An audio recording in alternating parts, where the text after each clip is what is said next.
This is going to be a terrific game. Right out of the ground. He's done it. It's a beautiful shot. And there it is. The atmosphere here is electric. That'll certainly get him going.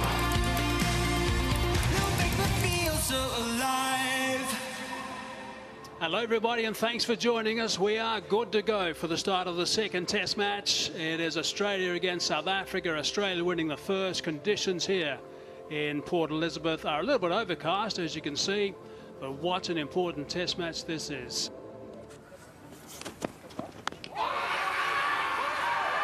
Vernon Philander is up in a huge way. With that LBW question, and I think the right decision was made.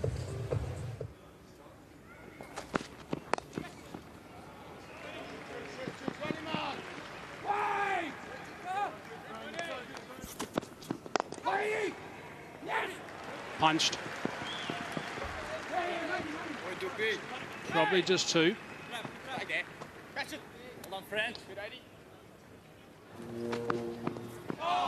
Brilliant change of angle from Rabada, moving the ball in and then off the seam away from Warner. High class from Rabada, 4 for none. Well, Vernon Philander thought he was really in the game there, planting that front pad. It's nicely worked.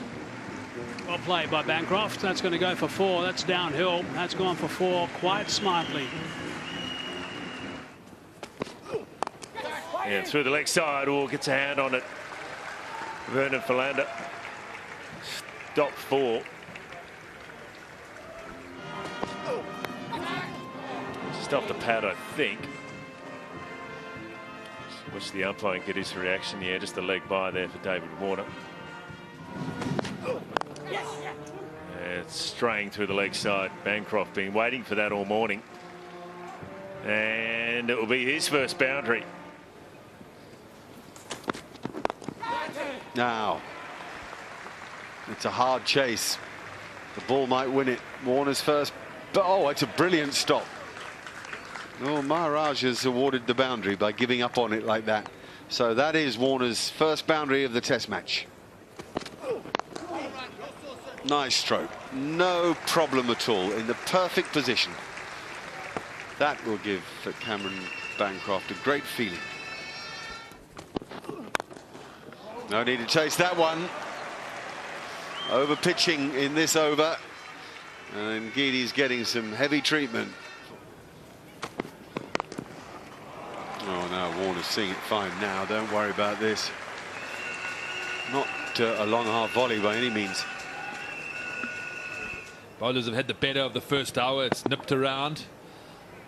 It's obviously feeling set, feeling like he can play his strokes. Quite surprising to see du Plessis take the third slip out straight away and drop point back. Oh, no. No, no, no, no, no.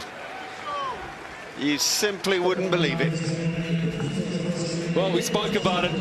Such a negative move. Taking the third slip out. South Africa need wickets. Got to hold your catches here in the morning session. Well, it's like a completely different game in the last 2 overs of cricket.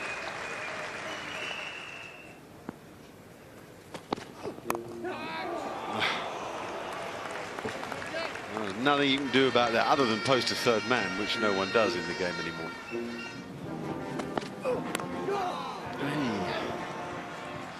It's going to go for 4 as well, I think. Yep.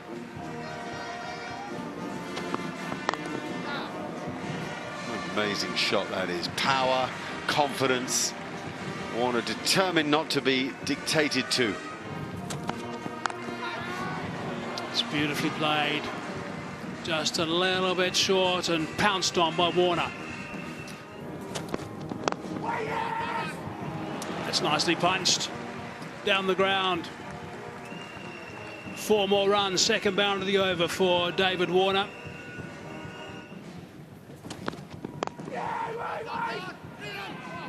And now he's going to scamper through for 1 to bring up another 50. Likes this venue. Very good knock from David Warner. Appreciated by his teammates. He struck the ball very, very nicely. Conditions weren't in the batting favour, at least for the first hour.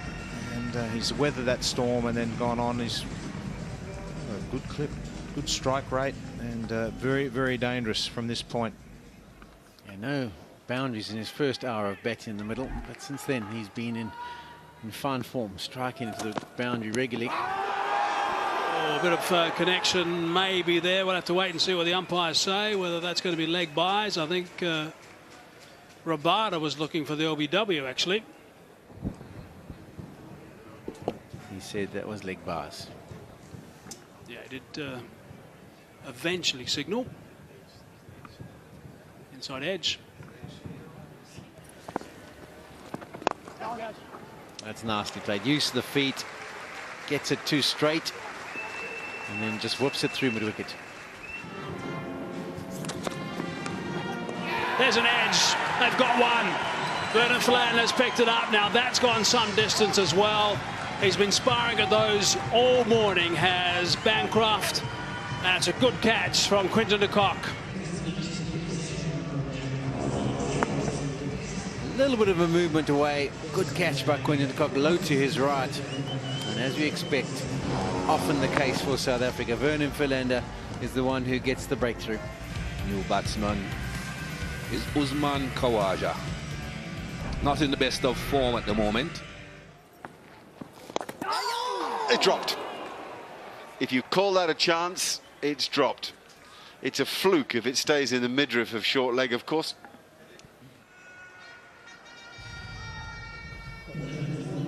Looks nice and easy at that pace, but you can see it hits him before he even has a chance to move. Bowled, Vernon Philander, well bowled.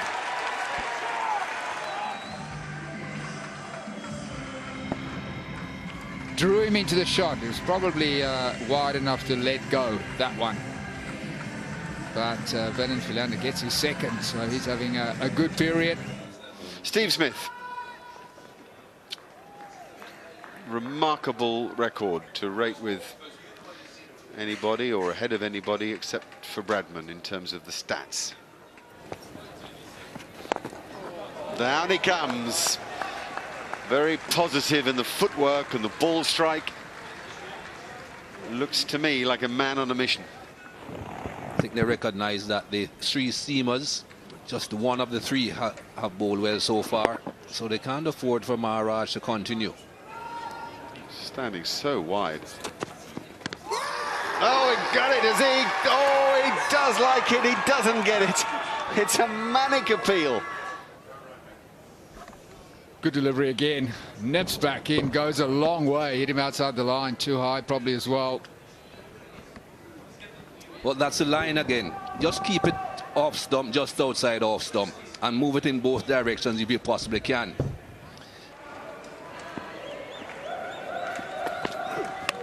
That's a goodie. That's an absolute goodie. It's shaped back and hits the top of off stump.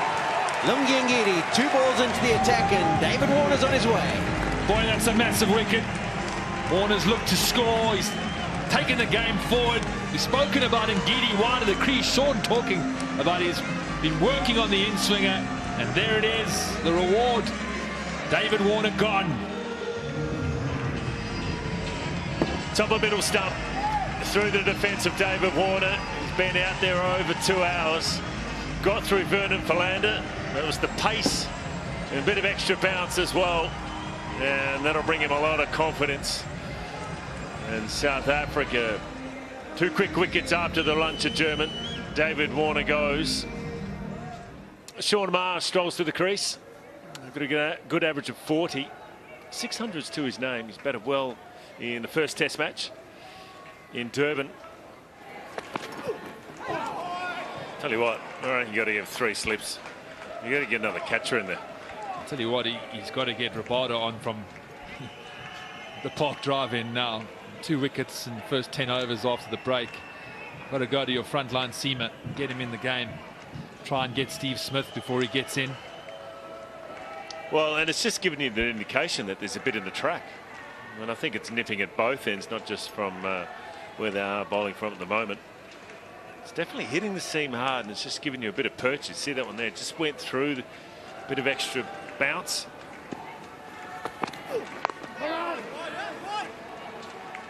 Good over, successful over on 17 for 3. That's nicely whooped. Drifting into the pads. The length means he can just flick the wrists at the last minute, and away she goes.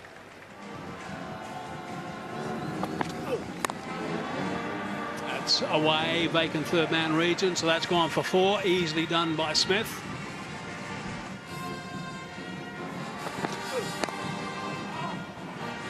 See, that's whipped away so quickly, right off the middle for 4. That's quite extraordinary, the movement there from Smith. That finishes the over as well. That's 8 off that, 136 for 3. It was a friendly full toss, and that's been whipped away as it should have been. So 6 runs off that over, 146 for 3. Wow, what a shot that is. That's a terrific shot from Sean Marsh. Over pitch that time and hammered through the offside. Brilliant stroke play here from Sean Marsh.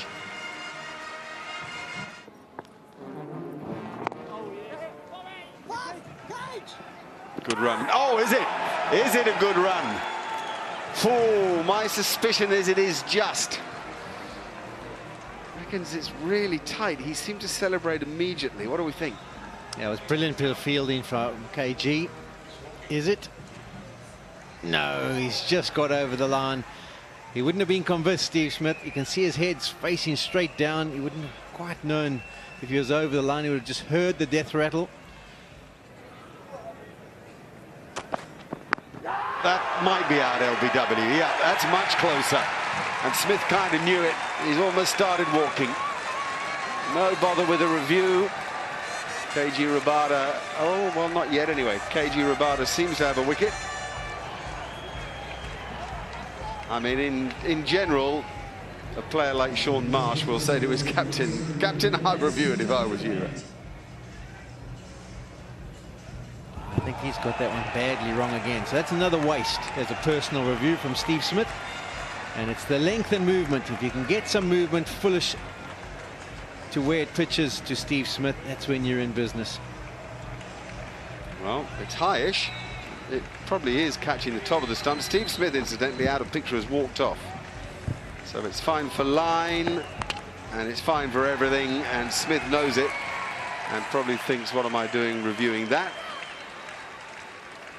Confirmation from umpire Damasina, and Smith goes. It's 161 for 4.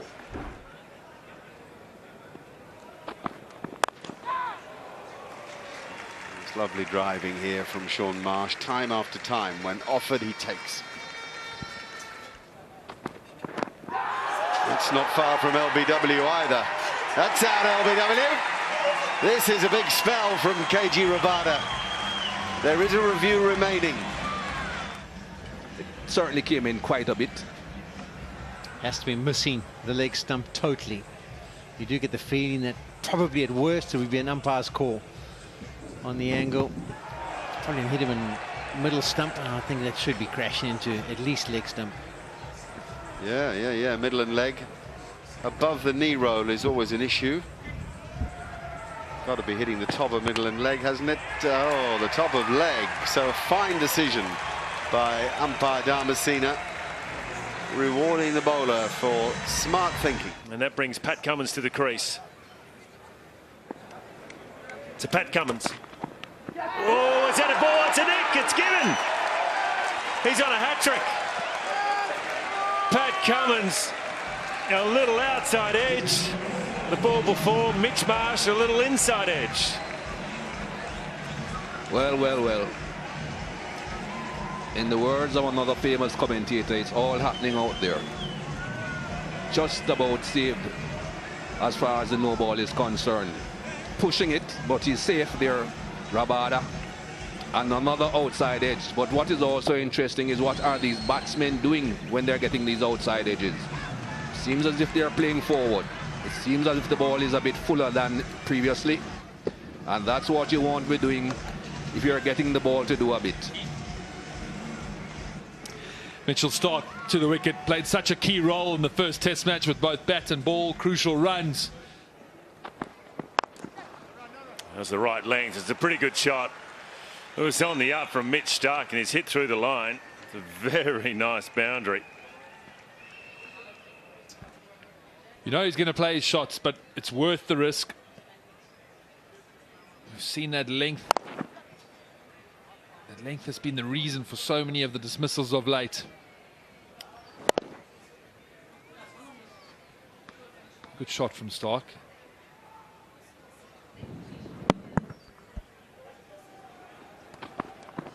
Oh, beautifully bowled, and it's a great comeback delivery as well. Mitch Starc might have been thinking about the short one, but for Rabada, that's 5 wickets for him now, and the 8th one in his career. Nathan Lyon at the crease. And what a session of play it has been. Really, in the last hour, it has all happened. For full and wide, and I think Philander was bowling it out there to keep him on strike. Oh, it's on a glove. Rearing delivery from Rabada. Gee, that's a nice shot. Beautiful shot from Nathan Lyon. Open up his account. Good player, this guy. Really good player. Gets into line nicely, plays orthodox, and he waits for the ball as he did there. And Lyon decides to take it on, and that's good thinking. Actually, he's better doing that than jumping and trying to defend it. He either wants to duck underneath it or try to hit it, and he's hit it well. 202 for 8. Back to the duck pond end of the ground. That's where Lyon likes to hit it, and that's going to race away for 4. He played that darn well. He got to it early, sort of slapped it down and in front of square. Another good hit. Powerful hit. Back-to-back boundaries. 207 for 8. Bowled him, and Geedy's done it again. Hit the stumps twice. The length superb again. Off the pad, onto the middle stump. And South Africa have their 9th. So effective, he can swing the ball back into the tail enders. Most of them have problems with that type of delivery, and that one was spot on. Josh Hazlewood is the new batsman. I can't imagine at lunchtime he thought he'd be batting 45 minutes after tea. Thinking about 2, so he wants to come back and keep the strike. He's going to get 4. Hashim slow to react and cut it off.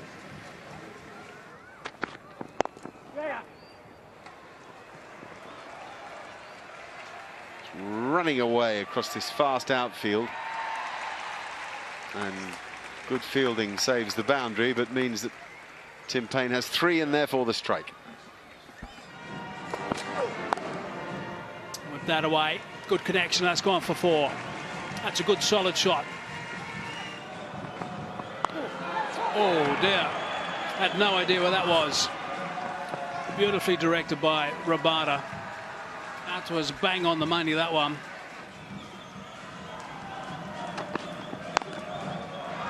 Oh, he's hit that nicely too.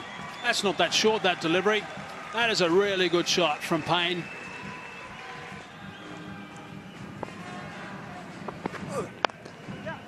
Oh, down the ground. Driven down the ground for 4. That's a wonderful shot from Hazlewood.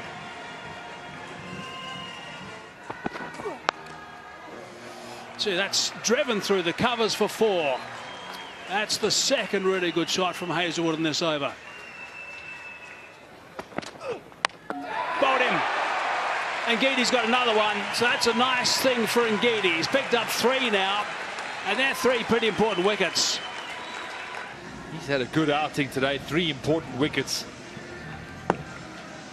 Little low order partnership. got Australia to 243, but in the end, a terrific fight back and bowling performance from South Africa. They'll be very happy with what they've been managed to achieve in this first innings with the ball. Tim Payne gone for 36. Australia 243 all out. Mitchell Stark with 3 slips in the gully will bowl to Dean Elgar. He's out there with Aidan Markram, who played so well in Durban. Immediately some movement there. Josh Hazlewood now to Aidan Markram.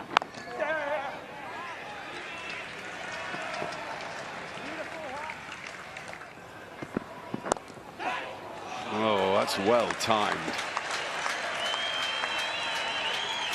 Just got it slightly on the up and made sure he just kept going with the stroke. Nice placement. Lovely stroke. Just leaning on it and making sure of it. Slightly over pitch, but beautifully balanced in Elgar. That's when you know you're playing well as a left-hander, when you get that on drive going and you hit it in front of square through that mid-wicket area or past mid-on. So he'll feel a lot better after this one. Australia desperate for a wicket. And it's a nice shot. The full face of the bat from Markram, and it continuing his good form from the first Test match. Nicely played as the lights come on, just to make sure there's no interruptions or until the close of play in the last half an hour. Must be full of confidence after his performance in Durban. He's trying to bring that same kind of performance here to PE. Saw a few of these shots in Durban. Oh, that's close in front. Yes, he's gone. It looked very close, and Markram was batting on about off stump, and you knew that if it hit the seam and jag back, he'd be in trouble. He's going to consult with Dean Elgar. He'd probably be thinking, has it nipped back and has it going over the top? He decides not to go upstairs, and Australia have got there first. A delivery. He saw the first 3 of the over nip away. And he'd been expecting a similar kind of delivery. This one pitches and just nips back a touch. Hits him on the roll. There's a lot of movement. Maybe he will probably go on to hit the leg stump, but it might have been cause for him to send it upstairs. Worst, it will probably be umpire's call. Anyway, he doesn't go upstairs. Cummins makes an impact with his 4th delivery. Markram, the hero of Durban, goes for 11. 22 for 1. KG Rabada, yeah, the night watchman. Around about 16 minutes less play today. Just over 7 overs left, but it'll be about the time. Very handy with the bat. His best is 34. Good defence.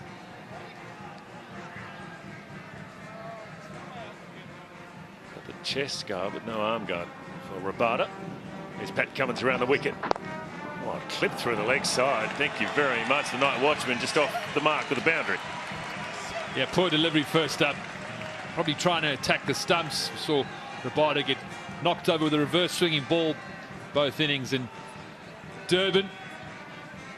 His leg stump, and the timing's good. Rabada out as the night watchman. About 15 minutes of play left tonight. Oh, another good shot. Straight onto the pads, Pat Cummins. Now with his pace, Rabada just needs to put it near the middle of the bat, and it races away. Well, there's no better way to answer the aggression than with good cricket. And Rabada certainly has done that today. He bowled superbly, came in as night watchman, put away 2 leg side. Wonderful timing, stylish. Oh, that's 4. Hitting it well, Rabada is playing it nice and late. And that's his 3rd boundary. He's got a good technique as KG from ran down the bottom of the order. Looks very elegant, and he's going to produce a lot more runs for South Africa over the years than what he's done so far. Nothing wrong with that one. Just a little bit out in front of himself. Another valuable boundary for South Africa. Another one. Pretty well timed as well. That'll be the same result. Important late in the day runs for South Africa. The night watchman playing beautifully through the offside. Saw a couple through the leg side, but in this over, just almost Quinton de Kock-like, letting the ball come to him, running off the face. It's down the hill towards the Park Drive end, and it races away. He's doing a good job here, Kagiso Rabada. He's raced to 17 of 12 deliveries. You don't often see this from a night watchman, but he's hit 4 boundaries. One's off the meat of the bat. The last over before the close of play. 5 more deliveries for Elgar to negotiate.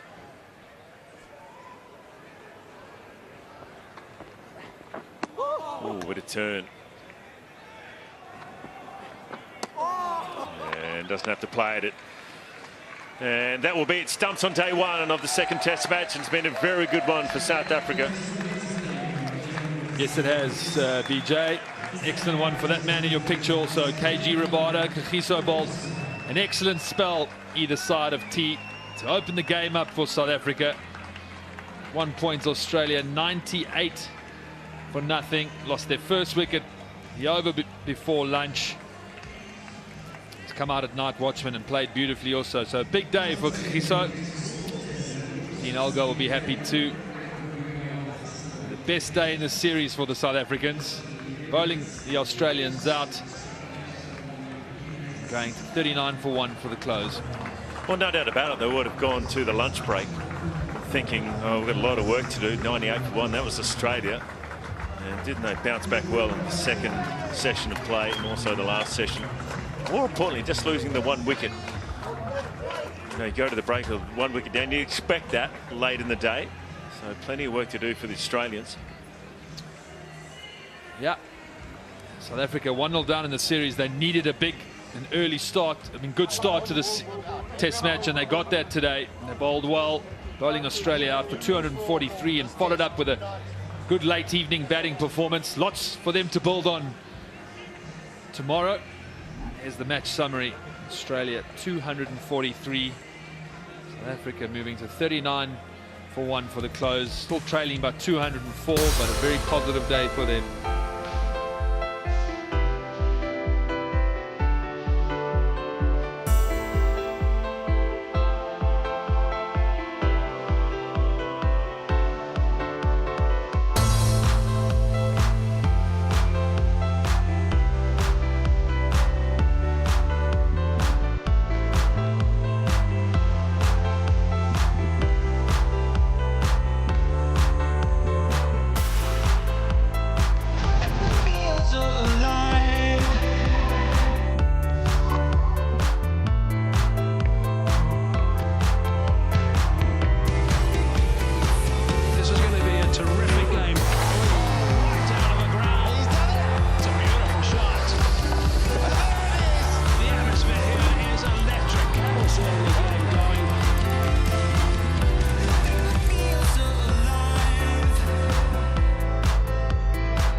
Good morning to everybody around the world who joins us for the first time. We're set and ready to go on a beautiful morning in Port Elizabeth. Waiting in the commentary box are Michael Holding, Graham Smith and Mike Hazelman.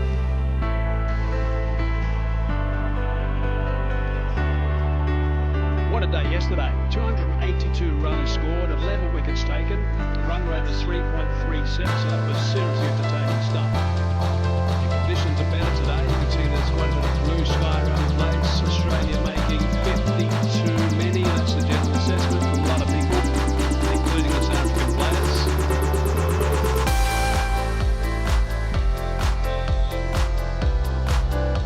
South Africa now 1 down. Rabada is doing a night watchman job and has done it well. 17 off 14 balls, a couple of beautiful drives on the onside. In the Wanderers test match against India, he did a very good job blunting the attack. So hopefully from a South African perspective he can do that again. Of course the Australians want to get rid of him very smartly. Alongside him, Mikey Harding and also Graham Smith. Mikey, good morning mate, how you doing? Morning, Hazy. Hello to all our viewers everywhere. I'm doing fine. after last night. Still recovered well this morning. Looking forward to a good day's cricket. Let's tick a box. What about you, Graham? How are you doing? Doing well, thanks, Hayes. Looking forward to today too. It was another exciting day of Test cricket yesterday. Lots on the go. Big opportunity for the South Africans. The way they bowled yesterday to get back in the series with good batting today. Yeah, just a quick update on the umpires. Chris Gaffney, by the way, is ill. So he's doing the TV umpire's job, and umpire S. Ravi, who did the Test match in Durban, is standing today, along with Kumar Dharmasena. So let's hope Chris, for starters, gets better soon and can take his spot in the middle as soon as possible. Right, here we go. Hazelwood. He batted for 2 hours, did Rabada, in that Test match against India to blunt the Indian attack, which is pretty potent on that surface.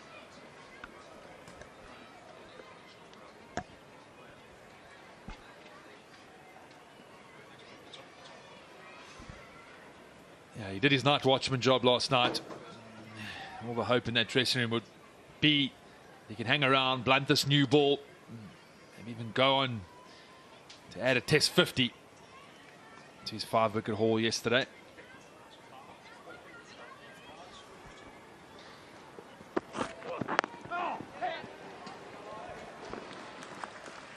For Australia, it's all about wickets. Late order partnerships yesterday managed to help them get to a total of near 250, 243 to be precise. It's not a brilliant first innings score, so they need wickets to get themselves back in the game. From 98 for nothing to 182 for 8. It was one big collapse, and he brought about some excellent bowling from Kagiso Rabada either side of tee.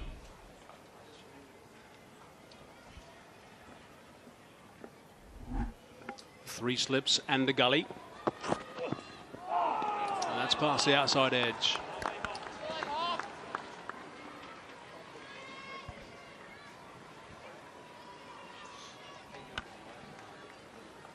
Smithy, as a former captain, there has been so much debate about night watchmen. Do you need one? Should you have one? What is his job? Rabada survived last night. What is his job now this morning? Shouldn't it be the same thing as what he did last night? Just to play. I mean, I think he's got enough ability just to be a good batsman. Go about his stuff. Last night he played beautifully, got into good positions. Managed to get a few boundaries away with just good strokes and hitting the ball late. I think it was 2 off the leg, Mikey, and then it was Quinton de Kock hitting it late and running it past backward point. So last night he was supposed to take as much of the strike as he possibly could. Shield whoever is at the crease with him, and of course make sure the next man doesn't get in. What is his job this morning? Well, I think just to bat normally and build a partnership with Dean Elgar. So he doesn't have to take most of the strike then? I think that'll confuse a long day ahead. Oh, that's a nice shot and well fielded. That's really good fielding. The thing is you can compartmentalize 20 balls, 4 overs until the end of play. There's 90 overs left today. I think what South Africa would love is that he could bat with Dean for as long as possible. Maybe build this partnership up, turn it into something of a 70 and 80 with the rest of the top order batters to come, and really set up the day well for the rest of the players. And I think he's got the ability to do that. I think as he's working hard on his batting. When you watch him, he's got a good defense. I think he's motivated to put in some performances with the bat. Solid drive again. No run. 41 for 1.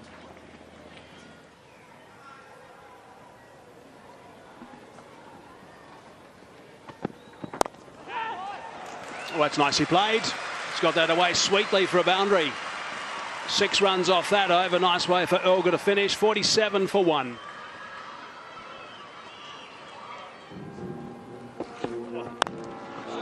What a shot that is. That is some shot from Rabada.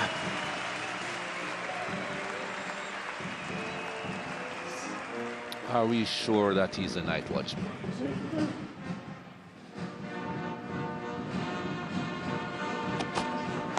Oh, there it is, played on. Second ball for Pat Cummins. The vital wicket of Rabada, as he looks so comfortable, and he will be bitterly disappointed with that one. Well, that's a big breakthrough for the Australians. It was looking messy there. Rabada playing so well as the night watchman on this occasion. Just trying to angle the ball down to the third man. He'd done it so successfully last evening, but a bit unlucky there. Inside edge onto pad and then cannons into the off stump.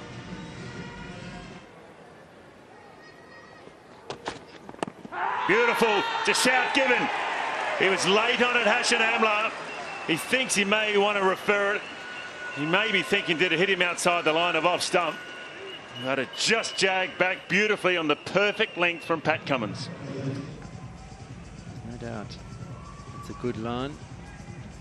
Nips back. And I don't know if there's the inside edge. He does make contact with his pad, but I think he's missed. Yeah, he's missed the ball altogether. Well, just to the naked eye, it looked like hitting outside the line of off stump to me, but impact outside, playing a shot. So the review for the Australians will retain, but Amla survives. Yeah, Hashim Amla actually was watching this all unfold on the screen on the big scoreboard here at St George's Park, and he was walking off once he saw that it hadn't got the inside edge involved. He started to make his way off the ground, and then he had to look up and saw, I've got a lifeline. It's hit me just outside off stump, and I stay. The St George's brass band here in Port Elizabeth. Are they a regular feature, Graham? Oh yeah, in PE. Can't remember playing a game where they haven't been here. Can get quite festive, especially if South Africa get on top. Differing opinions on the band, Mikey. I have no problem with them, Smithy. Absolutely no problem with them. They play in between balls. Once the bowler starts running or once the batsman is in the stance and ready to face up, they stop.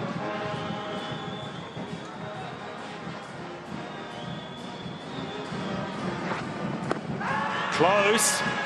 Came back a lot. It may be nice giving him out. Well, it looked like a late decision there from the umpire. And it looked high and it came through late.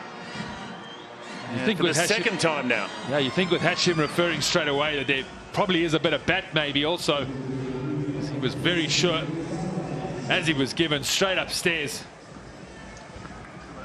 Yeah, big difference between this time and the time before. Before he came down and had a word with his partner, Dean Elgar, thinking, should I send it upstairs? This time, immediately send it upstairs. Big inside edge. That's why he immediately sent it upstairs. He knew. Another live there from Hassan Amla. Well, live, I thought it was very close. Couldn't see that. Yeah, he knew.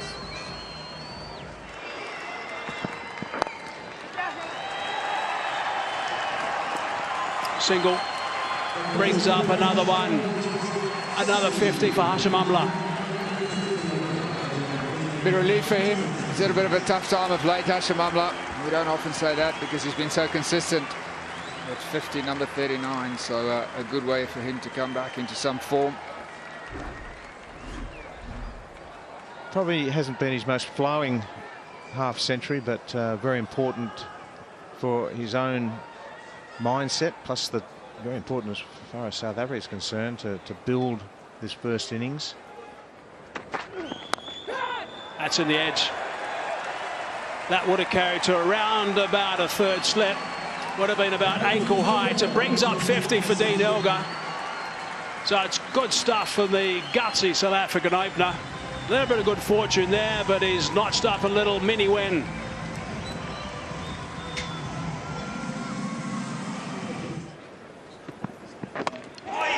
Oh, what a beauty.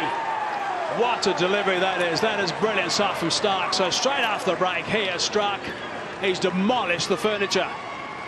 Yeah, great delivery. It was almost like it was on cue. We showed you the 5 dismissals from Durban. And he gets through the defences of Hashim Amla. Wide of the crease once again. Trying to shape it away. Beats the outside edge. Beats the pad. Clatters into the stumps. So another quality reverse swinging delivery from Mitchell Starc. We've seen plenty of them so far in this series. He's repeated the dose. And it's picked up the 3rd South African wicket. Amla goes for a well-played 56. 155 for 3.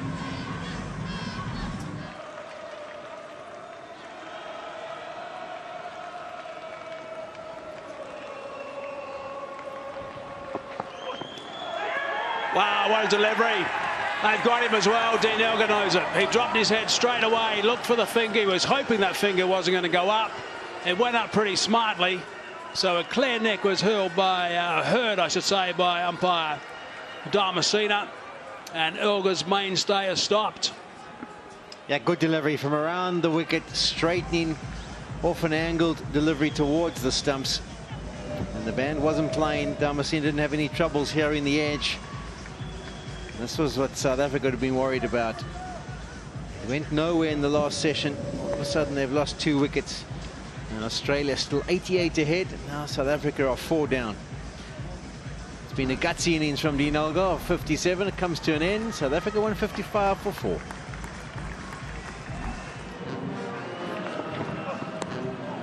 Oh, that's well played. It's the wrong line from Josh Hazlewood. He knows it. Needed to be really just over about middle stump. And that's what Steve Smith is suggesting there. Over the back of the helmet is where he wants the delivery bowled. Australia, it surprises me that they're choosing to do this tactic to AB de Villiers, because it will give him options to score. Could very well work, but it will open the game up.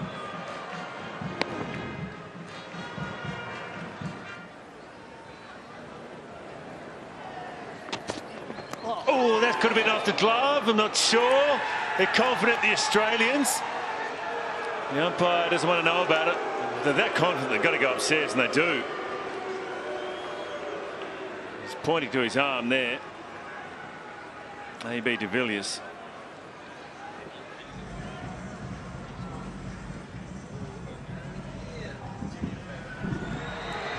Yep, off that arm and on the shoulder. He's actually played that really well, AB de Villiers. He's got in behind it, knowing he's got to hit him, but kept his gloves out of the road. Didn't worry about trying to ride it with the bat at all, just copped it.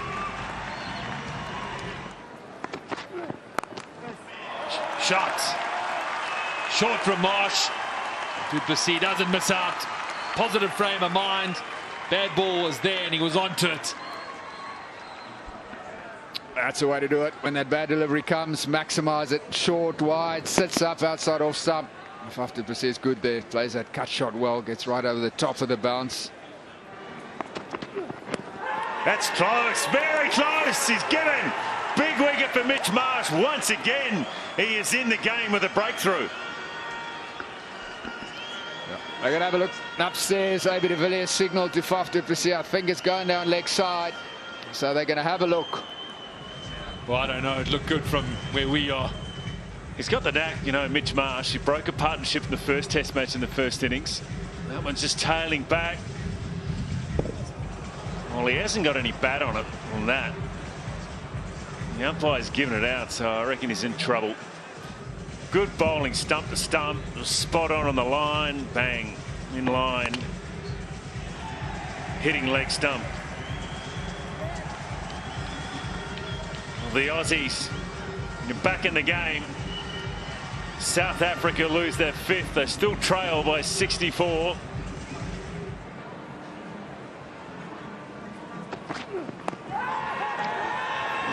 That is out. LBW. Tennis de Brain.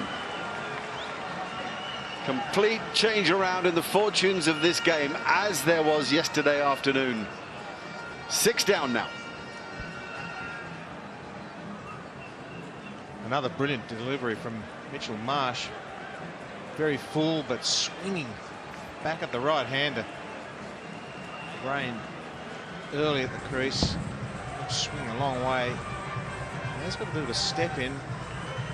Question whether that's going on to hit the stumps. Probably going on to hit the leg stump. And the umpire's got it right. He delivered for quite some time, but got it right in the end.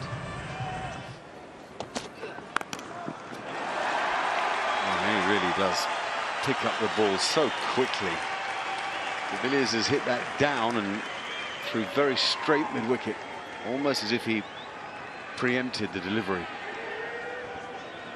It's a great shot considering there's two men in the deep for the false hook shot. He's just hit it in front of square. Great shot. Ooh, full toss. Don't even think Usman Khawaja saw that. Bit of a gift for De Villiers, takes him to 49.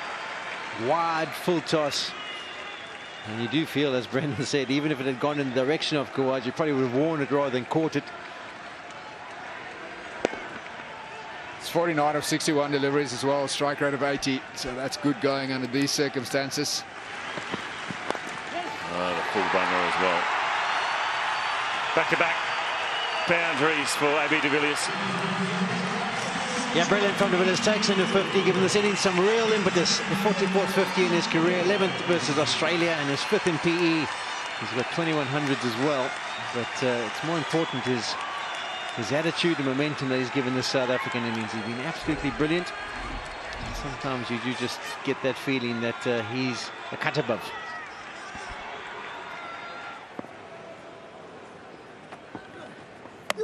Beautifully bowled. What a delivery from Nathan Lyon. We haven't seen much of him today. He picks up his first wicket, and what a big one that is. Pitch leg it off. Terrific delivery. Not a great deal Quinton de Kock could have done about that. Nothing, in fact. When you get a delivery like that, sometimes you've just got to give credit to the bowler. Yeah, it's quality. It drifts in. Pitches probably middle and off, and then straightens brilliantly. Top of off stump. Beats the outside edge. And that's with a really old ball. Ball in its 86th over. The seam probably pretty flat at this stage. Still getting it to grip. Quality delivery to get rid of Quinton de Kock. He goes for 9, 2 to 7 for 7.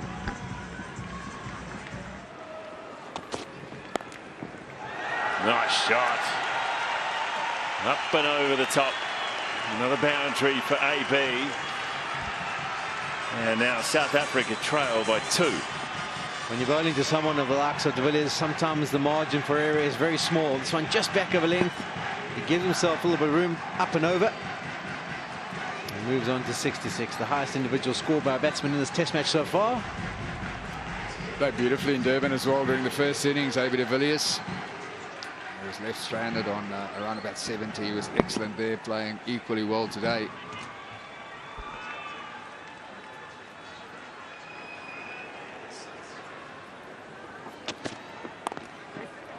And then an easy one. Well, with 30 minutes to go, I just wonder if it's worth Stephen Smith taking that new ball. 242 for 7.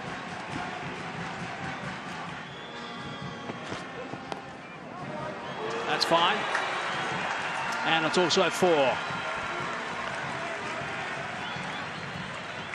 Where the app are you using, Hayes?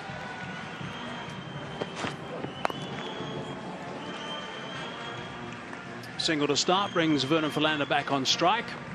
5 more balls to go in the day. Yeah, I'd say Vernon's faced 90% of the deliveries in the last 5 or 6 overs. Maybe getting off strike early on a lot of the overs and leaving. Can we call him an all-rounder yet, Vernon? If he gets a 50 or 60 today, then in this innings, then maybe. He's still a bowler that does a bit of batting, Smithy.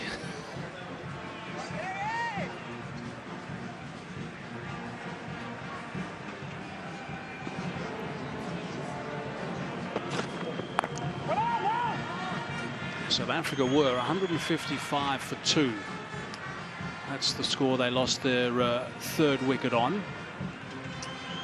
And then after that really slow second session today that we've all talked about, straight after the break, they lost the 2 guys that are in. Amla 155 for 3, 3rd to go down, the 4th Elgar 155 for 4. So 2 wickets going down for none. Thuff du Plessis didn't last too long after that. De Bruyn after that, not too long, and de Kock the last to go. Relying so heavily on A.B. de Villiers.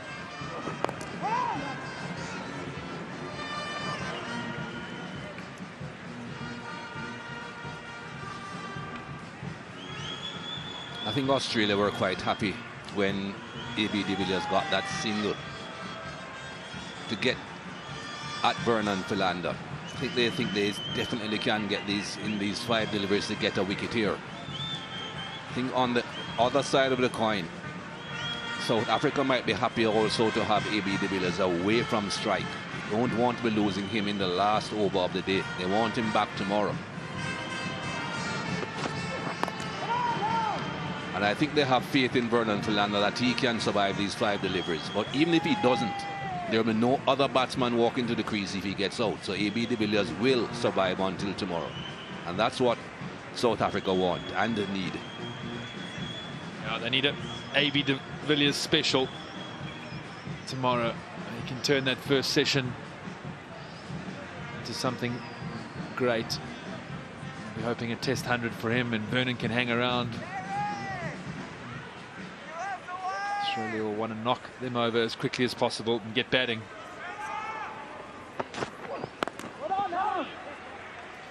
It's been a tense day. One we thought South Africa might dominate. The wicket looked good this morning. They got off to a solid start.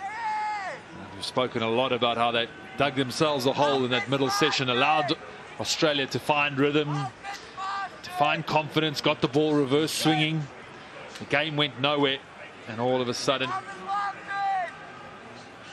wickets start to fall.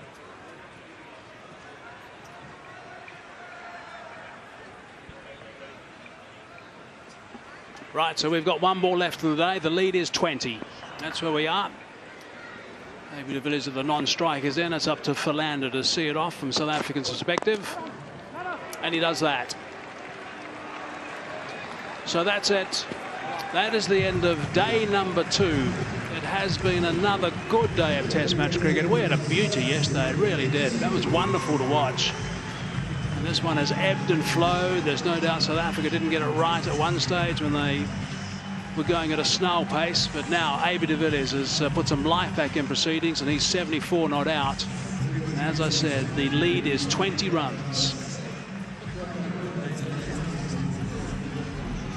Yeah, very good day's cricket. At times a bit turgid, but Test cricket ebbing and flowing as you would expect. Day 1, day 2, different teams have been on top at different times.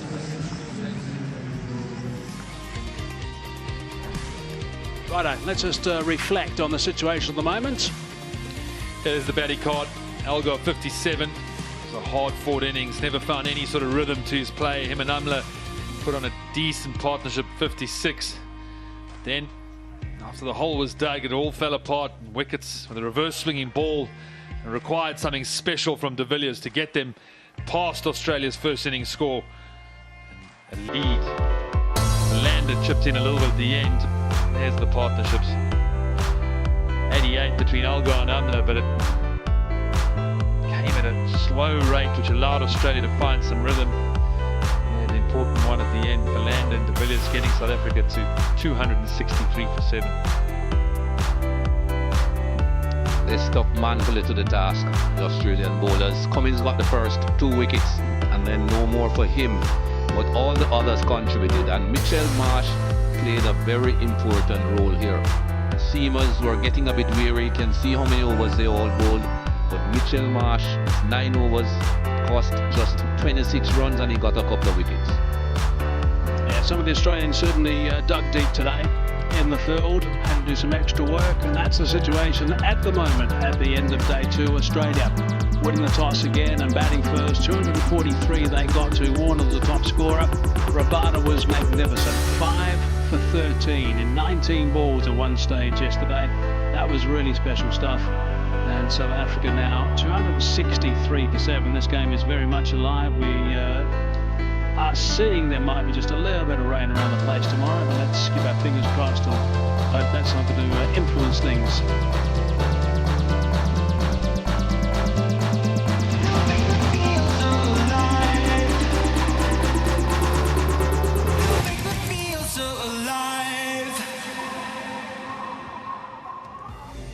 A beautiful morning in Port Elizabeth. We're ready for the start of the third day's play in the second Sunfoil Test match. The game evenly poised. AB de Villiers, the key man at the wicket with Vernon Philander, and at their seats in the commentary box are Michael Holding, Kepler Wessels and Mike Hazeman.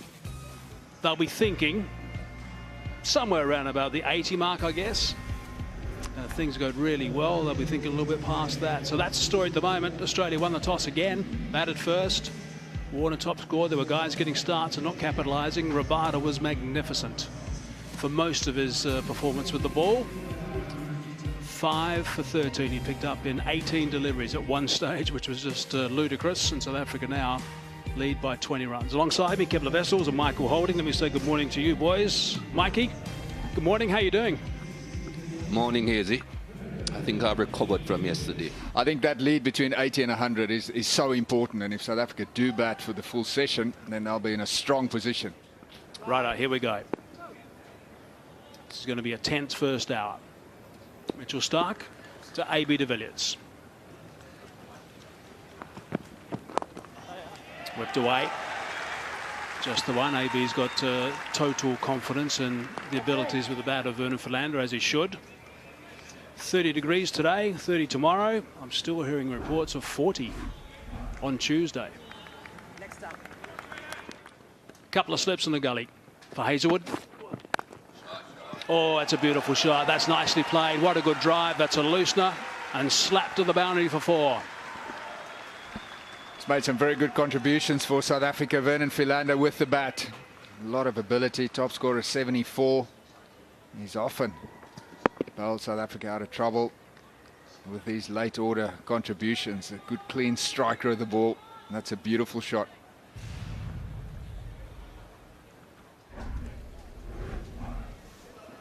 There's the work. That's the first thing to look at here, I think. The work that the Australian seamers have done and the rewards. Cummins, brilliant. 255. Ball was reversing yesterday. Really was high quality stuff, as Dean Ilger said, at 140 plus, and it's reversing. It's tough. It was in a chat with me at the touchscreen earlier today. But AB de Villiers is back on strike, this time to Hazelwood. This will be a nice little test. Yep. Burst through the gloves, and that's gone for 4. All these runs count. Well, Tim Payne not at his sharpest this morning. He was a bit slow to move for that catch, although it was quite wide and missing a regulation one. It took off a little bit, got to him quicker than he thought, but just not gloving it cleanly. Normally that would be no trouble. I think it'll be long before Nathan Lyon's back into the attack. Yeah, it's a good point. They'll get Nathan Lyon sooner rather than later, and then maybe look to get the ball to try and reverse after that. Oh, there you go. You just get it slightly wrong against de Villiers, and the thing flies to the boundary. He's hardly missed, has he? The slightest error from the bowler, and it gets dealt with this time through the onside. He's been very strong through that offside. This time, just beautifully played wide of mid-on. I didn't get much advice from Graham, my uncle, over the years, but that was one of the pearls he gave me. Look where you want to hit it, not where they're going to stop it.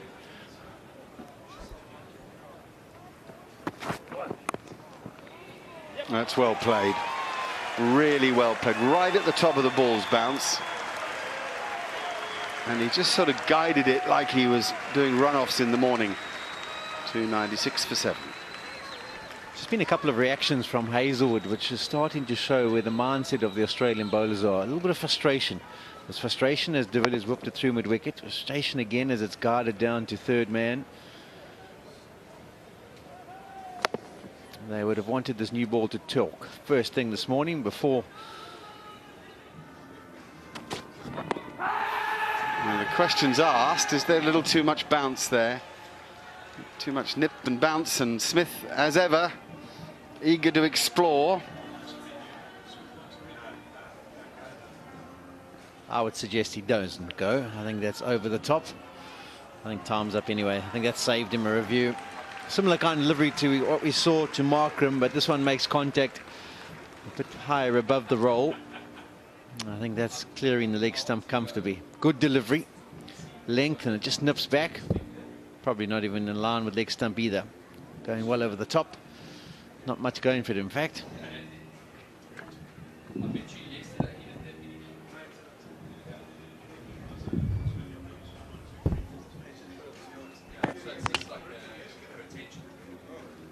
Well, suggesting it would have clipped the stump, so they wouldn't have lost a review. That was a change in the game just a while back. If it's umpire's call, you don't lose your review. It's a good challenging little spell this from Cummins, really making the South Africans play, hitting a nice length, just getting a little bit of nip off the seam. Both the Philander and de Villiers are very aware of it and tucking in behind it, trying to hit it back straight where it came from. Oh, that's a great catch. Really good too from Pat Cummins. The breakthrough for the Australians. Hugely important wicket for the Aussies. Bancroft on this occasion, he had a sighter. Makes no mistake with the second opportunity. Good delivery again from Pat Cummins. Just playing out in front of the body a little bit. Vern Fernand caught on the crease. And on this occasion, it's ultra slow-mo, but it's a good sharp chance taken. Off the splash once again, more comfortable height. I think that's the key, and it also hits the hand nicely. He closes in on it. So that's an important wicket. That partnership was starting to build for South Africa. Good contribution from Philander, 36, 311 for 8. Is that his 100? Yes, it is. What a 100 from A.B. de Villiers. He came in with his team in all sorts of strife. He showed all his skill, all his talent. He's batted his team into a strong position. Well played, A.B. It's great to have you back in the test format and playing like this. What an innings from A.B. de Villiers. His 22nd 100 for South Africa. It's his 6th against Australia. He's been out of the game. It's his first 100 for 13 test matches, and what a way to bring it up as well. He has been the difference between the two sides in this test match. 18 fours, and he looked in control and in command right at the start.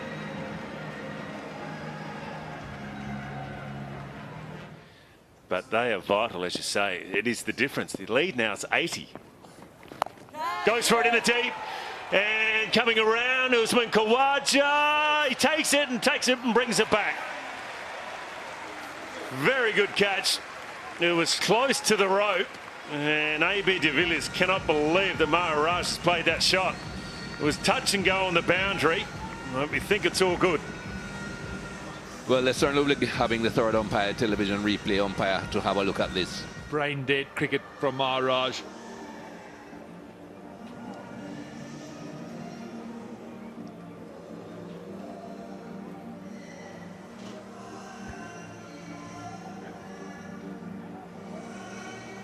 Get it up. I think he might be safe. Maharaj gets a chance to save face.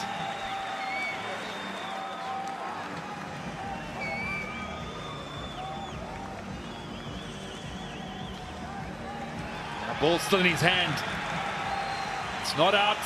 And then a boundary to Maharaj. 6 runs to the total. Maybe he doesn't give him a bollocking now. I don't know.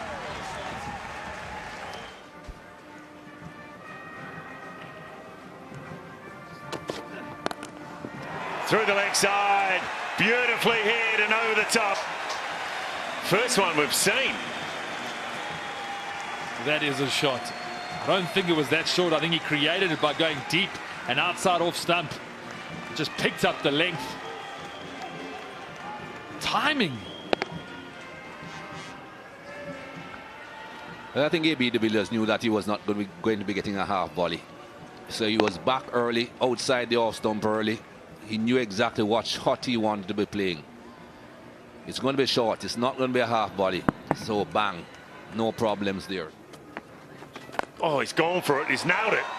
I don't know what he said to him, but I didn't worry about it. I don't think AB de Villiers had come down and hit it on the roof. It's got the desired result. I just think when Maharaj sees it go above the eye-line, he can't hold himself back. Natural instinct takes over and he thinks this needs to be whooshed. And he timed that one. It's all can cheer it when it goes out the ground, but if it lobs into mid-wicket's hands, he's going to feel like an idiot. But 6 more runs to the total.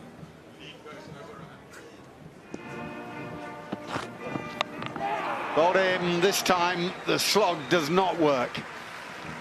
And though de Villiers will be frustrated, I think, by that, he'll also be pleasantly surprised that Maharaj was able to deal with Australia and indeed advance the scoreboard in a meaningful way. Not the best finish to a good innings. This time, Keshav Maharaj tries his luck once too often, played right across that, cleared that front foot, so not in a good position to try and hit that over mid-wicket. It was an old-fashioned slog, but a very good contribution and an excellent partnership with AB de Villiers. Wow, what's that hit? Not glove by the look of it. Shoulder, maybe? There wasn't a sort of helmet noise, was there? Yeah, it was very fleshy and that looked like it was sore. And Giddy's not showing much pain.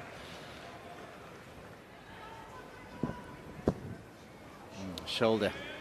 Right shoulder too, bowling shoulder. What a good bruise. 3 balls in the over left, and Guinea settles again, taking guard just outside off stump, determined to get into line. And does, and de Villiers goes, and Guinea's in real trouble here, and he's all right. Warner did so well to get to the stumps, but on the move, he couldn't keep control of the ball. Yeah, he did a brilliant job of getting to the stumps, but then had to gather it. He probably even had a little bit more time than he thought. Couldn't gather it, got his hands onto the stump, dislodged the bails, but no ball present. There's lots of shouts of bowler, bowler, bowler. De Villiers so quick, there was no doubt he was going to make it. Warner had too much momentum going the other way, probably. Just takes his eye off it there, maybe. But here's Stark now to de Villiers. Goes straight and hard, and Warner comes sprinting round, and Nguidi's got to really fly here and makes it. Big man treading water for a while, but once he got momentum, I'm pretty sure he's home. Yeah, it's going to go upstairs. It was actually fascinating to watch AB de Villiers. He was barely not even running. He was just willing Lungi on to get to the other end. He's running with his back towards the stumps, backpedaling. So it did look like he got those long strides in Ngidi. It's good fielding. Davey Warner gets rid of it quickly. Had a long way to go as well, but Ngidi's home.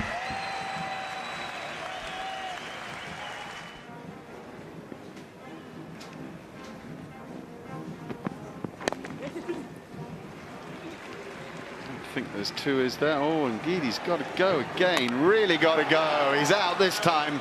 Brilliant fielding from Steve Smith. Fantastic response from the Australian captain, who has a bit of magic about him wherever he plays the game. So Ngidi is run out, but that isn't the story. The story is that we have seen one of the innings that will rank with any in the age of the game. A superb 100. Great is an overused word, but this is a great 100. Great legacy of South African batting, and de Villiers sits not only in it but atop it somewhere, with names like Richards and Pollock, and a fantastic performance by him. He finishes unbeaten with 126. The Australians stuck in the contest this morning but found it difficult against de Villiers, and assaults from Philander and Maharaj. They'll be delighted to have bowled out to South Africa eventually, but for 382. That's a good length. Oh, to misfield, double. That's the captain, and that'll be a boundary for Warner. Productive one, 15 without loss.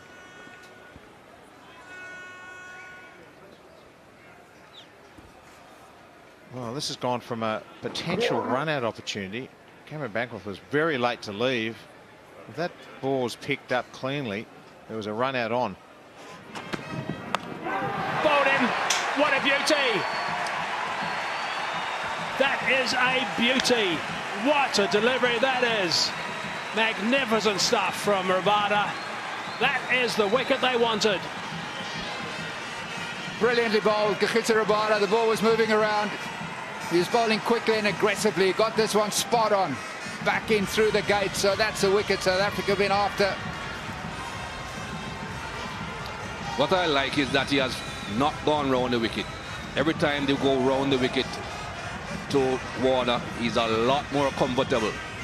Stay over the wicket, bowl as straight as you possibly can.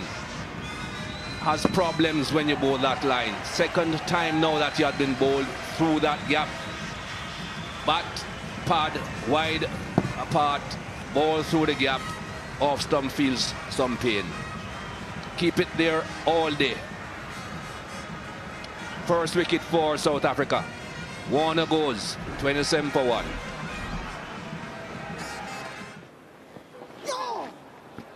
Oh, that's 4. No stopping that.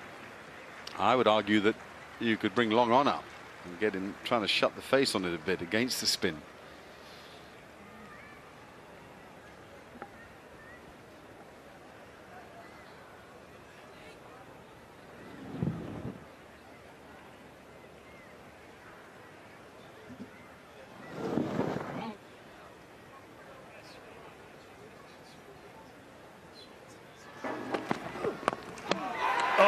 Tracked him and gone underneath. What a way to get out for Cameron Bancroft. A full delivery. He just got bat underneath it and dribbles onto the stumps. And it's a bonus for South Africa. Disappointment for Cameron Bancroft. But then Ngidi could not even celebrate. He knew this was pure luck. Just trickled back onto the stumps and had enough pace on it to dislodge the bail. But have a look at Ngidi here. You get a wicket, you get a top wicket, top 3 batsmen. You think about celebrating, that's another one. I've gotten a breakthrough. Ngidi just walked towards his fielders. Bancroft goes for 24, it's 62 for 2.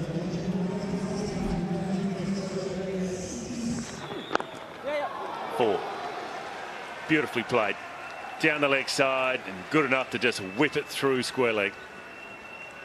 You can understand the thinking from Ngidi there. Stephen Smith, first ball to face, you throw it right up there and go for the LBW straight away. Unfortunately, Stephen Smith, he's so strong, hardly ever misses out. And just gets off the mark. Nice boundary 4. Still no one in on the offside or on the leg side there for Stephen Smith. Just the field back at the moment. It's more about Faf du Plessis protecting the lead. Down the wicket. Got enough on it. It's a very good shot from the skipper and it carries all the way over the fence.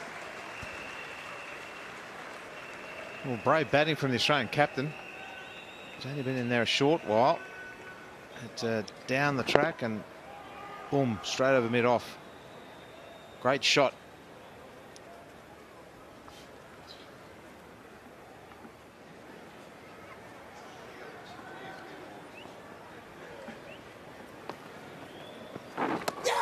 Turn, it's gone. He walks. The skipper, Maharaja, gets the big wicket of the Australian captain. The third one goes down for Australia. Tremendous bowling. Just that little bit of extra turn. Stephen Smith caught on the back foot. And just the slice of outside edges. De Kock takes a good catch. And that is a big breakthrough for South Africa. It was just a tickle. Just a tickle. But Stephen Smith knew that he had edged it. He did not look behind him to look at the umpire. He just walked off. The umpire's finger was going off immediately, but he just walked off. Wasn't interested in waiting, not interested in seeing what the third umpire would think if it was sent upstairs. Well, that's a big wicket. Khawaja strikes. 77 for 3.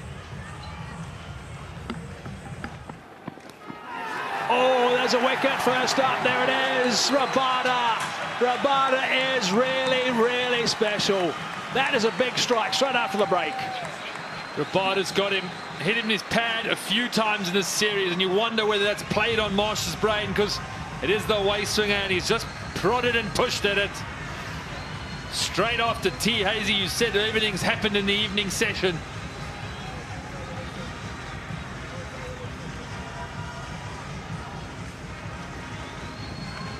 Nervous. Bend at the ball.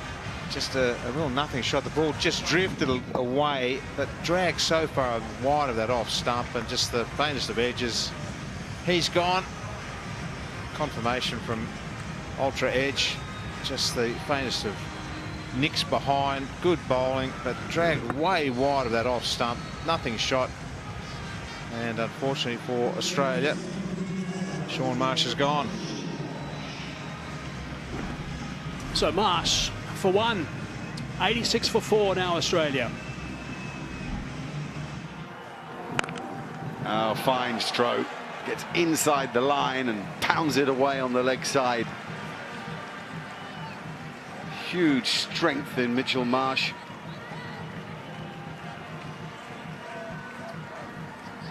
Not a good delivery. Lungangiri has bowled well today, but he dragged this one down, just sits up. It's a slow surface. So Mitchell Marsh had plenty of time to get into a good position, full extension of the arms, and play that pull shot beautifully.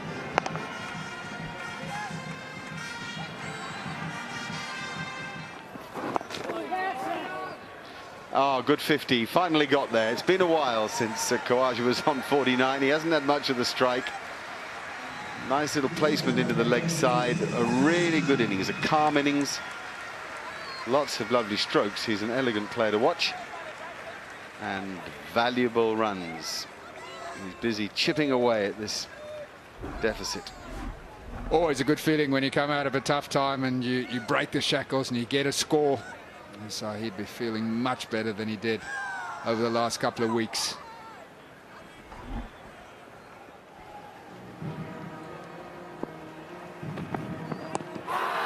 Oh, big shot from Rabada, and the finger's gone up as well. That looked pretty adjacent. Rabada, gee, what a performer he is. Full of smiles. I've no doubt that Khawaja's going to have a chat to his partner, Mitchell Marsh, to see if it's worth going upstairs. Taking his time. Is he going to send it? No, he's not.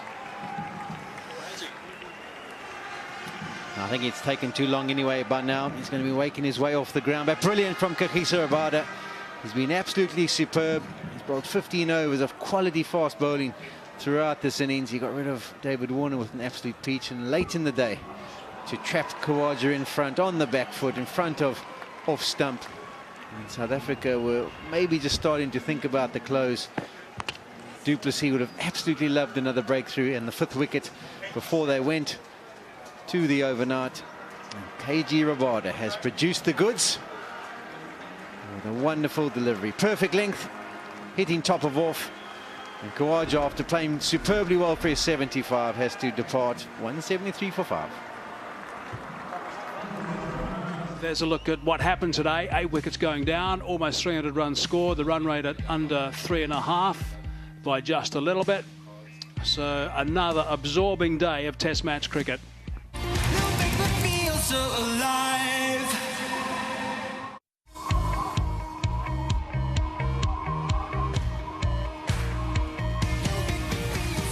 This is going to be a terrific game. Oh, right out of the ground. He's done it. It's a beautiful shot. And there it is. The atmosphere here is electric. That'll certainly get him going. You make me feel so alive.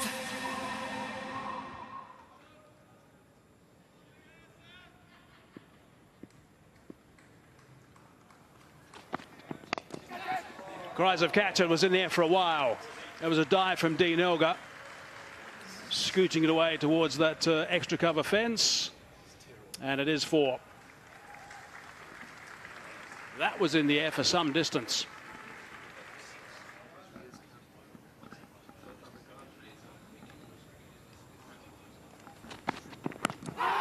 Oh, that's online, is it? No, thinks it's going down.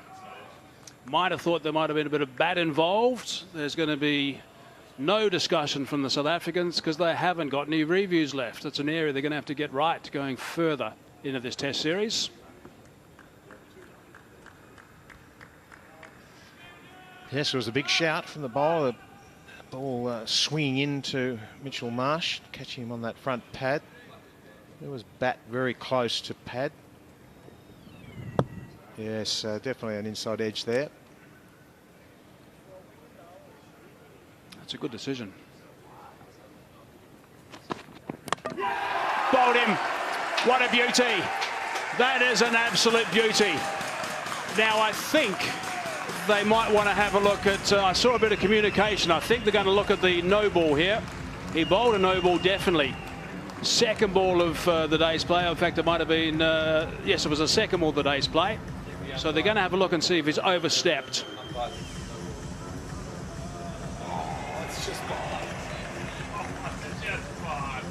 A tiny, tiny, tiny bit behind. Looks like the skin of his teeth. Rabada was a cracking delivery, the in-swinger, but the pace was up. That was the big difference. Two floating deliveries to start, then speed was up on that delivery. Beat him for pace, swing. What a sight for a fast bowler. The early breakthrough for South Africa. Exactly what the doctor ordered for them. Wow, that's a big blow. Mitchell Marsh gone for 45, 186 for 6 now. That's fine. And Ngidi. It's gone for 4 though.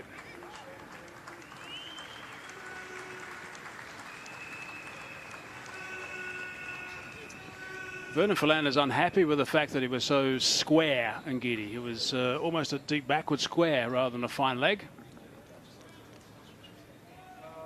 Yes, the ball that's worked down there. It's happened to Vernon a few times. The ball's always raced away fine with the man fairly square. And good effort. But just rolls into that boundary rope. Just to your point, maybe the fact that the guys are on the leg side, that maybe he's got the line wrong because of the extra leg side field. Well, he's trying to bowl stump to stump, isn't he? In tighter. So, end of the over, 6 for 193.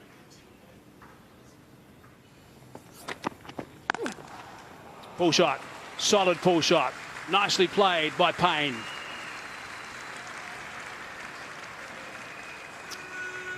South Africa desperately need Vernon Philander to back up the work of Kagiso Rabada. Start well in his first over. Looks a bit flat now. Drag down his pace. Payne was right onto that. 200 comes up for Australia. 200 for 6. What a catch that is. That is some grab, so he's got another one. That is 5 now to Rabada. That is 10 now to Rabada for the match. That is just sensational stuff. Good grab. What a performance from KG Rabada. Spoke about the wide of the crease in swinger. That was the away swinger. The catch matched it. Standing so close at gully to his left. Tennis de Bruin off the field all day yesterday with an illness. But he was sharp enough to take a great catch. Yeah, stunner, because that was hit quite well. And firmly to his left. Rabada has been the man. 10 wickets for the match. And thoroughly deserves those congratulations for his teammates. So Pat Cummins goes for 5, 7 for 202.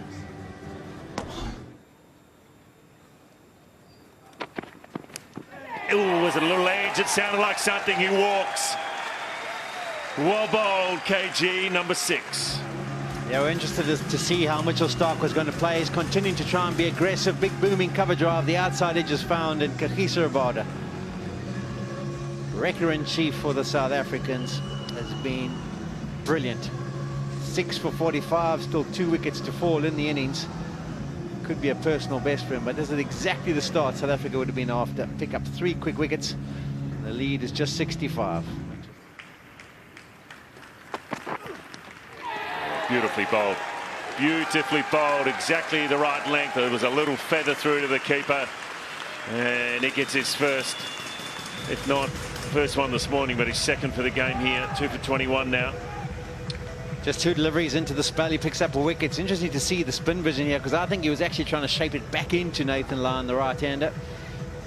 Shine on the inside. Yeah, it was one that reverses in. Maybe just straightens as it pitches. And as Brendan Julian mentioned, just a feather. Easy catch for Quinton de Kock. And the perfect morning continues for South Africa. They pick up the 4th of the morning. Australia are now 211 for 9. Pulls it away. He may look for 2, but he'll get 4. Well placed from Tim Payne. Maybe getting a little bit tired. It's into his 6th over in this spell. Drag this one down. Beautifully timed hook shot by Tim Payne. Got 2 fielders out there on the leg side. Fine leg and square leg, but he bisects him. Plays it well, right over the top of the ball, out of the middle of the bat. That's safe and 4. I don't know why they've moved that guy so much in front of square. Now they had him dead square, exactly where that ball's gone. Anyway, well done, Josh Hazlewood. Good firm hit. Watching the ball, he's swinging with the spin. 3 men back, leg side, squarish. Whoa, brilliant ball striking. Yeah. I think it's time to bowl round the wicket at Hazlewood. Change the angles a bit. At the moment, he's got his arms freed up. It's much harder to hit that shot if your arms aren't so free.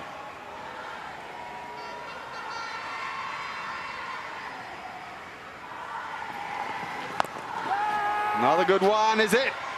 Oh, it's a good catch, and an important catch. It's just a matter of time while he swung like that.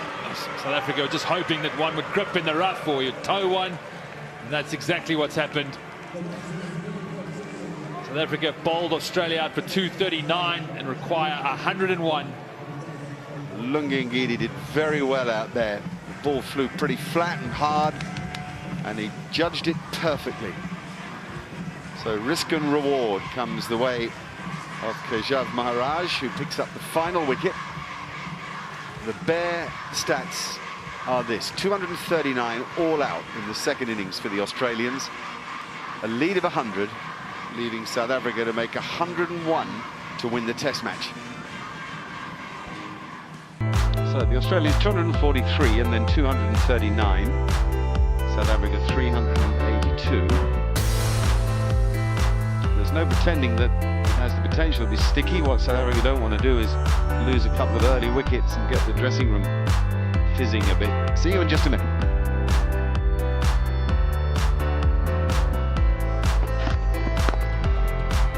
That's a nice shot.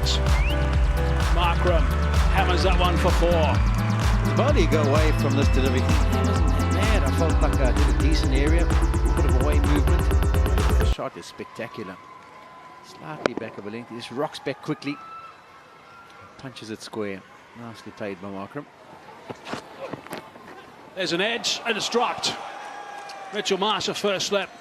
He's put that one down. Now that will go down as a pretty simple catch, really, particularly also the way he moved. Seemed like he saw it all the way. Well, basically sums up the Australians' performance. Just as far as slip chances go, that was a comfortable, catchable pace, and should have been taken. Is it not Sean Marsh who usually stands there, not Mitchell Marsh? It was actually interesting on that angle, not this one that replayed before. You see how his head was almost moving as the delivery got to the batsman. It's in the air, and it's going to run away for 4. So that's a boundary to Markram. Just stopped on him a little bit. We'll come back to that, I think, in the next over, AB. Still one delivery to go in this over. But he won't be that happy with the shot, Markram. It's out in front of him. He's way out in front of that front pad and it goes airborne. You take the boundary, of course he will. He won't be happy with the looseness of the nature of that shot.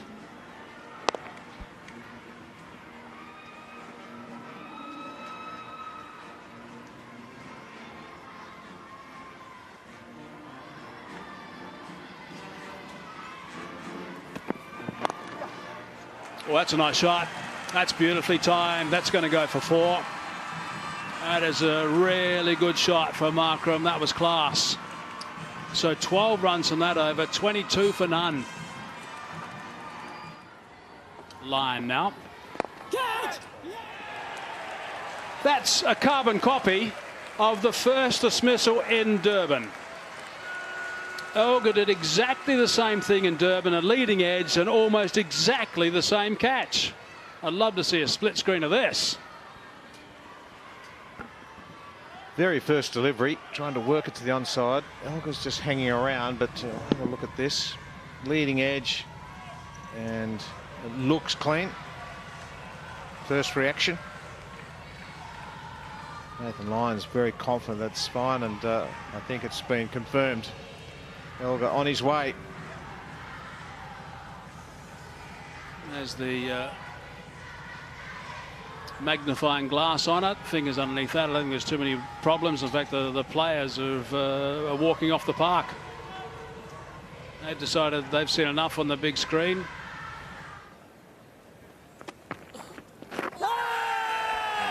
Yask's got a lot to do from out there, and Lyon knows it. It's a very good line that Nathan Lyon is bowling. It's an attacking line, pitching it outside off stump, trying to hit the top of off.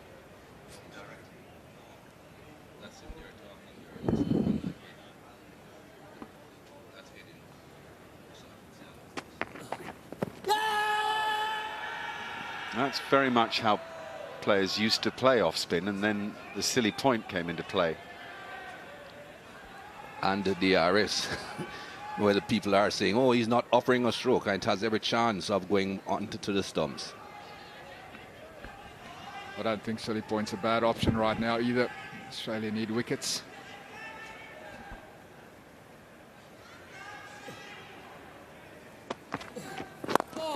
Oh, that's a good stroke. Oof. That's right up there with the very best of Amla. 30 for 1. That's out, beautifully bowled. Bounce and movement from Josh Hazlewood. And a sharp catch. South Africa's second wicket goes down. This is why it's so good, Josh Hazlewood. Nothing Aidan Markram could have done about that. That delivery was round about the off stump. It bounced, seemed a little bit. He had to play at it. So that was an excellent delivery. Yeah, Steve Smith has those safe hands. Australia will really feel something's possible with that wicket because it brings de Villiers in. And were they to get de Villiers out, then they know what damage that would do to the South African dressing room and how much it would lift their own bowlers. Markram for 21, it's 32 for 2.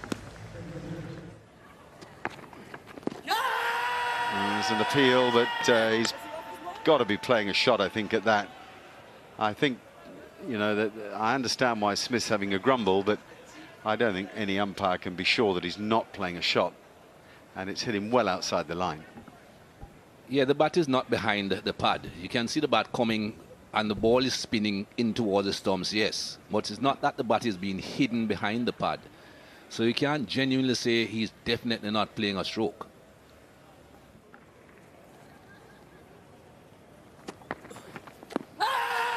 It's not so far away either. Hit him outside the line, and he hasn't shouldered arms there. Not out. 34 for 2.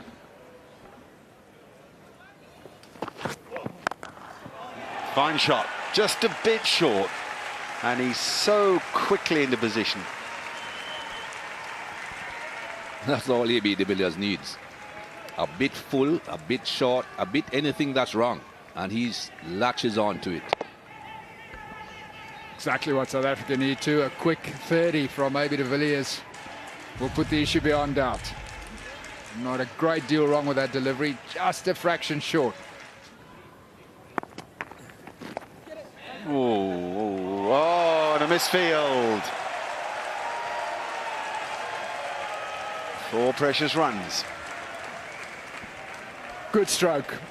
He's played that successfully against Nathan Lyon. The spin, that's what deceived Mitchell Stark. Or Josh Hazelwood, rather. Got a bad bounce as well.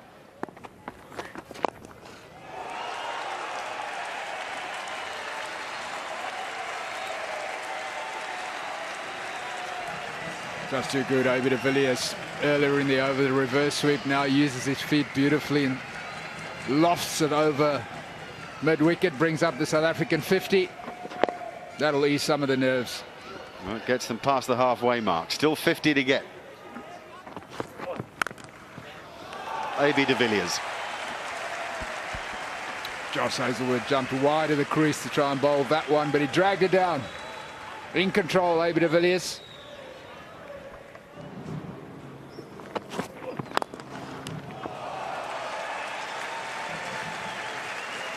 Well, he won't seem a straighter drive or a better timed drive.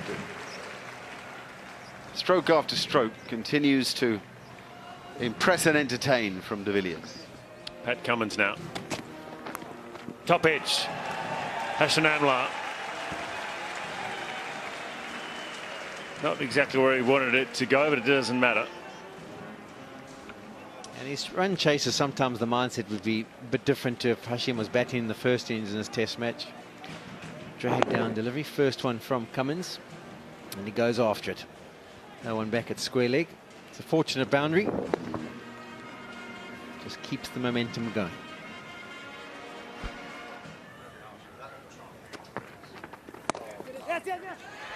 Another chase from Mitch Marsh. He lets this one go, though. It's well timed and well placed from Hassan Amla. 21 now needed. Slightly wider on the crease there from Nathan Lyon. And one thing he has to watch against is offering up any width. There's an offside field set, but you can play that with confidence. Opens the face, carves it away. And Amla moves to 27.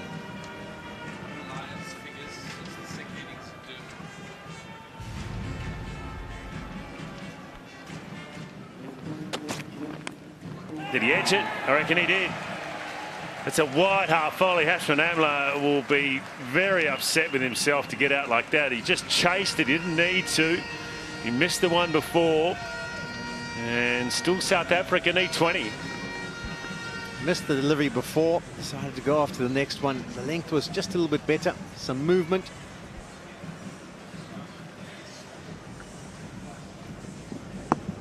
And he's on his way. Finish edge, easy catch for Payne. And Amla, who's in a positive mindset at this stage, trying to find boundaries, trying to pick up runs. His innings of 27 comes to an end. 81 for 3.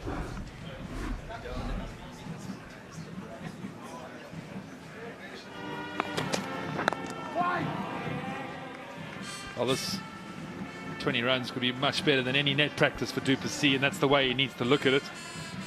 It's just a way swinger, 20 to get, trying to be positive.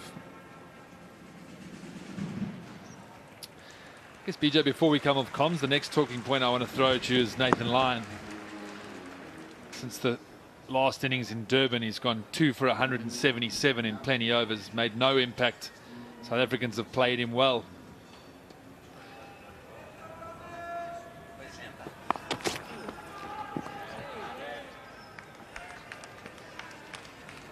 $81 for 3.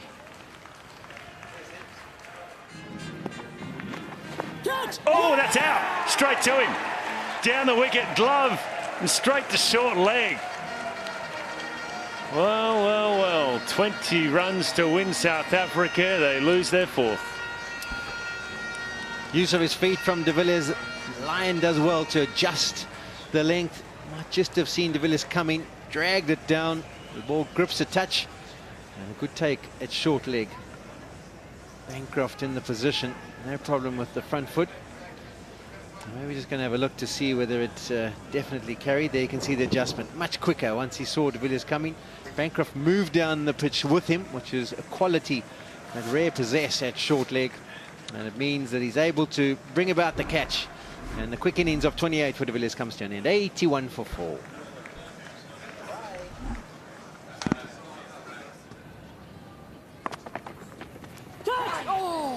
He's got something on that. That's going to ride fine for 4. Have to wait and see what the call is from the umpire. I wonder if there's a bit of glove involved. Byes is the call. I think there was some sort of connection. Yes, a bit of turn and bounce here, and yeah, swing and a miss, and missed everything. Tim Payne, yes, just not reading that one, so that's 4 valuable runs. So I think that the intent's good, to be nice and positive and play your shots. Nicely played. That's going to be a boundary. That's a good shot. That's gone for 4, so it's a nice way to finish that over. 8 from it. Just 4 to win now. 97 for 4.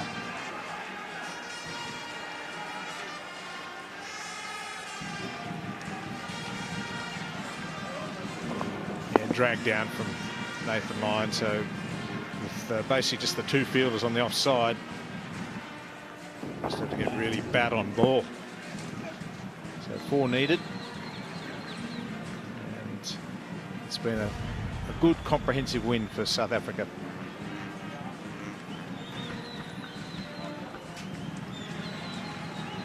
So victory here will set it up well for the next of the series. 2 test matches left, one in Cape Town, one at the Wanderers.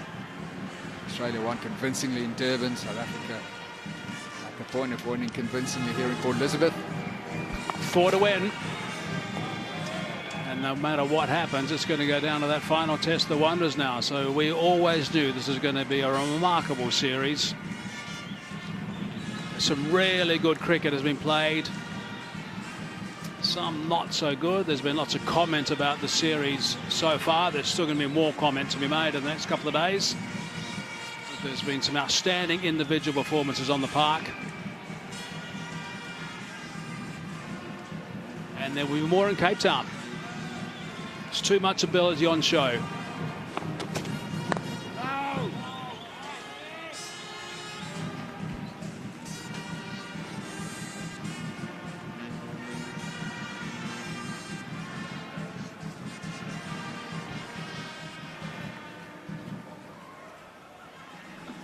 So everybody is brilliant with the bat in this test match. It was good in Durban too in the first innings, but a superb century in the first innings, convincing in the second too.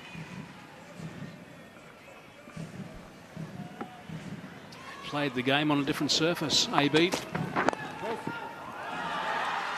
There is protection out there. 3 to win now.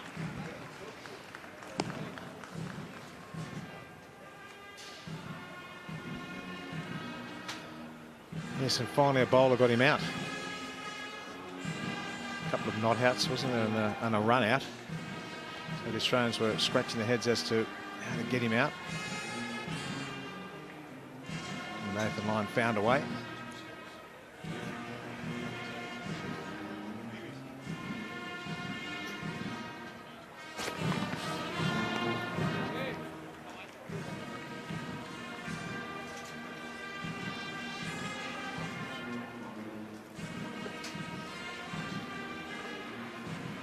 Yeah, let's hope the cricket lovers in Cape Town make up for the lack of crowds I think we've had in the first couple of tests.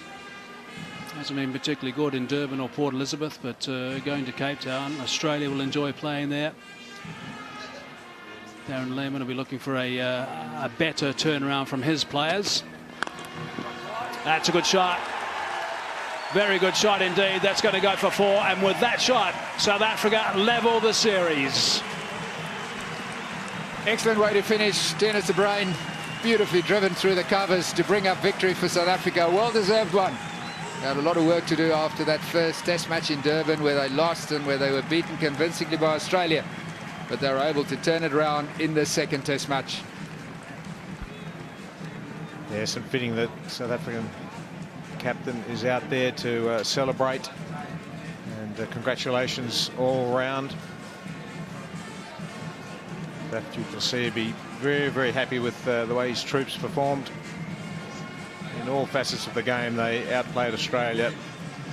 And quite rightly, everyone shaking hands at the end of a hard-fought game, as should be.